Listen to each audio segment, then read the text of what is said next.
చింతమడకలో నిర్వహించిన బతుకమ్మ వేడుకల్లో పాల్గొన్న కవిత భావోద్వేగానికి లోనయ్యారు. ఈ ఏడాది ప్రత్యేక పరిస్థితుల్లో చింతమడకకి వచ్చానన్నారు. ఉద్యమం మొదలయ్యాక కేసీఆర్ ఇక్కడికి మరొకరిని తెచ్చిపెట్టారని తెలిపారు. కొందరు సిద్దిపేట, చింతమడక తమ ప్రైవేటు ప్రాపర్టీలా వ్యవహరిస్తున్నారన్నారు. చింతమడక చిరుత పులుల్ని కన్నదని రాజకీయంగా ఆంక్షలు పెడితే మళ్లీ ఇక్కడకు వస్తామన్నారు కవిత. కేసీఆర్ కు మచ్చ తెచ్చే పనులు కొందరు చేశారని, అదే విషయం తాను చెబితే తనని బద్నాం చేశారన్నారు. తన కుటుంబం నుంచి తనను దూరం చేసిన వాళ్ళను వదలనన్నారు. ఈ గడ్డ ఎవరి జాగీరు కాదని, ఆంక్షలు పెడితే మళ్లీ వస్తానని వార్నింగ్ ఇచ్చారు కవిత. నేను ఈ సందర్భంగా మీకు తెలియజేస్తా ఉన్నాను. మళ్ళీ ఒకసారి ఒకటే మాట, మనం తెలంగాణ వాళ్ళం ఎవరి ఆంక్షలకు భయపడేటోళ్ళం కాదు. ఆనాడు ఆంధ్రోలు పెద్ద పెద్ద నాయకులు వందల ఆంక్షలు పెడితే తోసుకొని పోయి ముళ్ళ కంచెలు దాటుకొని పోయి బుల్లెట్లకు ఎదురుగా పోయి ఉద్యమం చేసినటువంటి వారసత్వం ఉన్నది. ఏదో రాజకీయంగా కొన్ని ఆంక్షలు పెడితే ఎవరు ఆగేది లేదు. ఖచ్చితంగా చింతమడకకు వస్తాం, సిద్దిపేటకు వస్తాం, ఒకసారి కాదు మళ్ళా వస్తాం. ఆంక్షలు పెడితే ఇంకా ఎక్కువ సార్లు వస్తాం అని ఈ సందర్భంగా తెలియజేస్తూ, మరి ఇట్లా రావడం వల్ల, ఇక్కడి నుంచి ఆలోచన చేయడం వల్ల తెలంగాణ ప్రజలకు మేలు జరగాలి. మీ అందరికీ తెలుసు, కేసీఆర్ గారు చింతమడకలో పుట్టిన బిడ్డ మనందరం తలెత్తుకొని పనిచేసేలాగా రాష్ట్రం తీసుకొచ్చి పెట్టిండు. మరి చంద్రుడు అని పిలుస్తారు చాలా మంది ఇక్కడ, చంద్రం సార్ అంటారు చింతమడకల. మరి అట్లాంటి చంద్రుడికి ఇవాళ మచ్చ తెచ్చే పని కొంతమంది చేసిండ్రు. నేను అదే మాట చెప్పిన, మచ్చలేని చంద్రుడికి మీరు మచ్చ పెట్టిరనే మాట చెప్పిన. మీరు మచ్చ పెట్టిరని నేను చెప్పంగానే తల్లిని పిల్లని కాకుండా బాపిండ్రు. అట్లయినా కన్న ఊరు అమ్మగారి ఊరు, మీరు నన్ను కడుపులో పెట్టుకొని రండి, మీరు తప్పకుండా ధైర్యం కోల్పోకండి, మా ఊరికి రండి, అమ్మగారి ఊరికి రండి అని మీరు పిలిచిండ్రు. అందుకే చెప్తున్నా, మీ మేలు ఈ జన్మలో మర్చిపోలేను.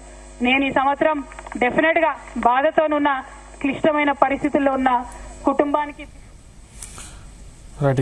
కవిత చేసినటువంటి వ్యాఖ్యలకు సంబంధించి మరింత పూర్తి సమాచారం మా ప్రతినిధి కరుణాకర్ అందిస్తారు. కరుణాకర్. సందీప్, చింతమడక గ్రామం బతుకమ్మ వేడుకల్లో జాగృతి వ్యవస్థాపక అధ్యక్షురాలు కల్వకుంట్ల కవిత సంచలన కామెంట్స్ చేశారు. ఈ రోజు ఎంగిలిపూల బతుకమ్మ వేడుకల్లో పాల్గొన్న కవిత అనంతరం మాట్లాడుతూ తీవ్ర భావోద్వేగానికి అయితే గురయ్యారని చెప్పొచ్చు. కొందరు బీఆర్ఎస్ ముఖ్య నాయకులపై గతం నుంచి ప్రత్యక్షంగా విమర్శలు చేస్తూ నేడు మాత్రం పరోక్షంగా విమర్శలు చేశారు. చాలా ఘాటైన వ్యాఖ్యలు అయితే చేశారని చెప్పొచ్చు. ఒకసారి మనం కవిత చేసిన వ్యాఖ్యలు ఏ విధంగా ఉన్నట్లు ఒకసారి చూసినట్టయితే, కేసీఆర్ గురించి ప్రత్యేకంగా చంద్రుడు లాంటి కేసీఆర్ కు కొందరు మచ్చ తెచ్చారని చెప్పేసి తనను తన కుటుంబానికి దూరం చేసిన వారిని వారి భరతం పడతానని, తర్వాత సిద్దిపేట, చింతమడక తమ జాగిరిగా భావించే వాళ్లకు ఆ త్వరలో బుద్ధి చెప్తానని చెప్పేసి ఎంత ఎక్కువగా ఆంక్షలు పెడితే అన్ని ఎక్కువ సార్లు సిద్దిపేటలో, చింతమడకలో పరిగణిస్తానని కూడా చెప్పడం జరిగింది. భవిష్యత్తులో తన సొంత ఊరు అయినటువంటి చింతమడక గ్రామమే తన కర్మభూమి కావచ్చు అని చెప్పేసి కూడా వ్యాఖ్యానించడం జరిగింది. ఏదో రాజకీయంగా ఆంక్షలు పెట్టేసి ఎట్టి పరిస్థితుల్లో కూడా తను రాకుండా నిలిపే ప్రయత్నం చేస్తే మాత్రం తాను ఆగే పరిస్థితి లేదని చెప్పేసి కూడా స్పష్టం చేయడం జరిగింది. తర్వాత పెళ్లి అయిన కుటుంబాన్ని వదిలేస్తే ఎంతో బాధగా ఉంటుంది. అలాంటిది తల్లిదండ్రులు బాగుండాలని కొట్లాడే నన్ను తన కుటుంబం నుంచి కొందరు ఎన్నో కుట్రలు చేశారని చెప్పేసి వాళ్ళని ఎట్టి పరిస్థితిలో కూడా వదిలిపెట్టేది లేదని చెప్పేసి వారిపై ప్రతీకారం తీర్చుకుంటానని కూడా ఆ కవిత వ్యాఖ్యానించారు. తర్వాత కేసీఆర్ గారికి మచ్చ తెచ్చానని తాను మీడియా సమావేశం పెట్టి చెప్పగానే తల్లిని పిల్లను అంటే తనను తన కుటుంబం నుంచి దూరం చేశారని, తల్లిని పిల్లను కూడా పంపిందని చెప్పేసి కూడా కవిత వ్యాఖ్యానించారు. త్వరలో చింతమడకకు ఎంత పౌరుషం ఉందో కూడా నేను చూపిస్తాను అంటే కవిత చాలా ఘాటైన వ్యాఖ్యలు అయితే చేయడం జరిగింది. అంటే ఏంటి అంటే ఎప్పుడు లేని విధంగా కవిత బీఆర్ఎస్ పార్టీకి దూరం అయ్యాక చింతమడకకు వెళ్ళడం అంటే ఏంటి, అసలు దాని వ్యూహం ఏంటి? అసలు కవిత బీఆర్ఎస్ పార్టీ నుంచి సస్పెండ్ అయిన తర్వాత మొట్టమొదటిసారిగా తాను చింతమడక గ్రామానికి రావాల్సి వచ్చింది. కవిత బీఆర్ఎస్ పార్టీ నుంచి సస్పెండ్ అయిన కొన్ని రోజులలో ఆ చింతమడక గ్రామస్తులందరూ కలిసి, మహిళలు కావచ్చు, కొందరు గ్రామస్తులు కావచ్చు, కవిత బంజారాహిల్స్ లోని జాగృతి కార్యాలయానికి వెళ్లి కవితను ఈ నెల 21న అంటే ఈ రోజు బతుకమ్మ వేడుకలకు, ఎంగిలిపూల బతుకమ్మ వేడుకలకు రావాలని చెప్పేసి ఆ చింతమడక గ్రామస్తులు అయితే కవితను ఆహ్వానించారు.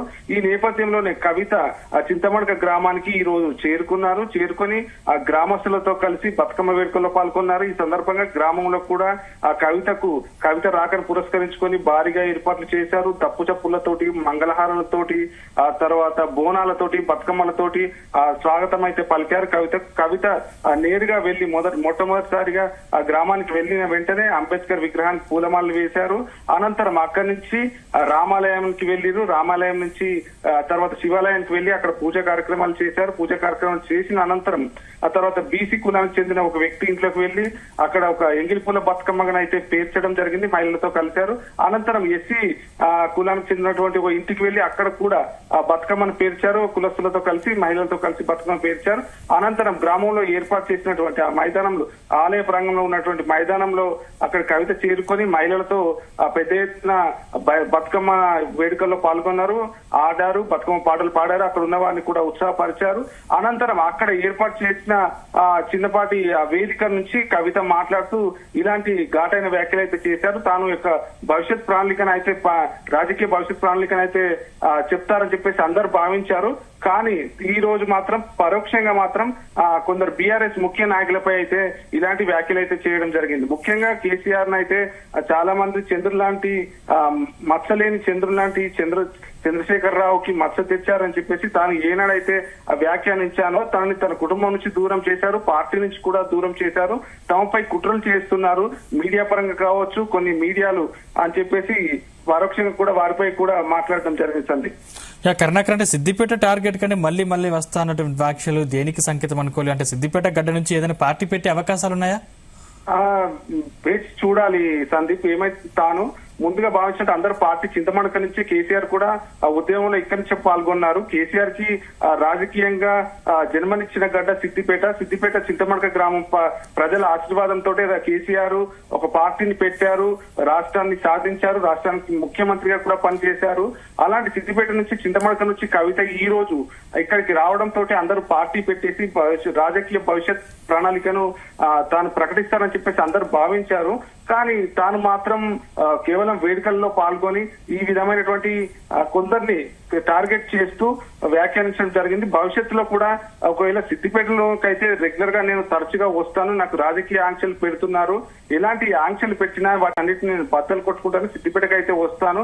వీటిని అన్నిటి చూసినట్లయితే మనం పరోక్షంగా చూసినట్లయితే హరీష్ రావును టార్గెట్ చేసి మాట్లాడినట్టుగా కూడా మనం భావించవచ్చు. Sandeep, right, thank you Karunakar. మచ్చలేని చంద్రుడికి మీరు మచ్చ పెట్టిరనే మాట చెప్పిన, మీరు మచ్చ పెట్టిరని నేను చెప్పంగానే తల్లిని పిల్లని కాకుండా బాపిన్రు. అట్లయినా కన్న ఊరు అమ్మగారి ఊరు, మీరు నన్ను కడుపులో పెట్టుకొని రండి, మీరు తప్పకుండా ధైర్యం కోల్పోకండి, మా ఊరికి రండి, అమ్మగారి ఊరికి రండి అని మీరు పిలిచిండ్రు. అందుకే చెప్తున్నా, మీ మేలు ఈ జన్మలో మర్చిపోలేను. నేను ఈ సంవత్సరం డెఫినెట్ గా బాధతోనున్న, క్లిష్టమైన పరిస్థితుల్లో ఉన్న కుటుంబానికి దూరం చేసిండ్రు అనేటటువంటి బాధతో ఉన్న సమయంలో ఊరు వాళ్ళందరూ అండగా నిలబడి మరి నన్ను పిలవడం చాలా సంతోషం.